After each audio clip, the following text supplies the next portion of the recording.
Shalom, jemaat yang dikasihi Tuhan. Berjumpa kembali dalam Suara Gembala. Kita masih bicara seputar hidup yang berkemenangan. Karena dalam beberapa hari ke depan kita akan memperingati bangsa kita merayakan kemerdekaannya. Dan saya mau kutip satu kisah di Alkitab, seorang yang bernama Mephiboset, anak daripada Saul.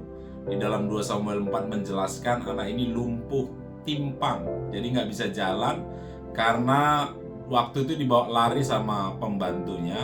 Karena keburu-buru jatuh dan akhirnya kakinya timpang. Kemudian dia bersembunyi di satu tempat yang bernama Lodebar. Tempat Lodebar itu artinya not a pasture, artinya tidak ada rumput hijau di situ. Itu tempat yang kering. Nah, kenapa Mephiboset ada di situ bersembunyi? Karena yang menjadi raja setelah itu adalah musuh daripada kakeknya, yang pembantunya berpikir bahwa semua keturunan Daud akan dibinasakan. Jadi Mephiboset, si cucu daripada raja itu, betul-betul bersembunyi, takut di tempat yang sunyi, di tempat yang bukan padang rumput yang hijau, di tempat kekeringan. Tetapi yang menarik adalah Daud mencarinya. Begini kata Alkitab di dalam 2 Samuel 9 ayat yang kelima, sesudah itu Raja Daud menyuruh mengambil dia dari rumah Makhir bin Amiel dari Lodebar. Dan Mephiboset bin Yonatan bin Saul masuk menghadap Daud. Ia sujud dan menyembah, kata Daud. Mephiboset jawabnya, inilah hamba tuanku. Kemudian berkatalah Daud kepadanya, janganlah takut, ya, sebab aku pasti akan menunjukkan kasihku kepadamu oleh karena Yonatan ayahmu. Aku akan mengembalikan kepadamu segala ladang Saul nenekmu, dan kau akan tetap makan sehidangan dengan aku, dengan raja. Lalu sujudlah Mephiboset dan berkata, apakah hambamu ini sehingga engkau menghiraukan anjing mati seperti aku? Mephiboset menganggap dirinya orang yang kalah, menganggap dirinya sebagai anjing mati yang tidak ada lagi orang yang peduli kepadanya. Tapi bersyukur si raja yang bernama Daud ini bilang, aku akan menunjukkan kasihku kepadamu. Apa yang dibuat Mephiboset kepada Daud? Nggak ada. Ini bukan karena apa yang Mephiboset buat, tetapi karena siapa Daud. Daud punya hati yang betul-betul mengasihi Yonatan sahabatnya dan keturunan-keturunannya. Jadi bukan karena siapa Mephiboset, tapi karena siapa Daud. Dan Daud bilang, aku akan menunjukkan kasihku kepadamu oleh karena Yonatan ayahmu. Aku akan mengembalikan segala ladang Saul nenekmu, dan engkau makan sehidangan dengan aku, kata Daud.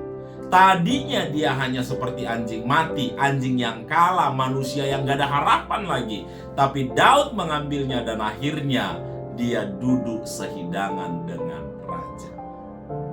Yang tadinya bukan siapa-siapa, yang tadinya dia orang gagal, yang tadinya dia orang kalah, yang tadinya dia sembunyi, yang tadinya dia ketakutan, tidak ada harapan lagi. Tapi karena Daud, diangkatnya, dipulihkannya keadaannya, dan menjadi selevel dengan raja.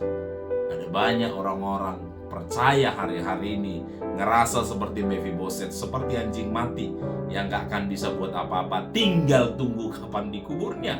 Tetapi syukur kepada Tuhan, kita punya Yesus yang 2000 tahun yang lalu mati di kayu salib, menyelesaikan semua perkara kita. Dia pulihkan keadaan kita dan dibuat selevel menjadi anak-anak raja. Kemenangan kita bukan karena apa yang sedang kita perjuangkan dan kita perbuat. Kemenangan kita karena Yesus yang mengerjakan bagi kita. Jadi bulan-bulan ini engkau akan terus mengalami hidup yang berkemenangan. Karena apa? Bukan karena kita hebat, enggak. Karena Tuhan Yesus hebat.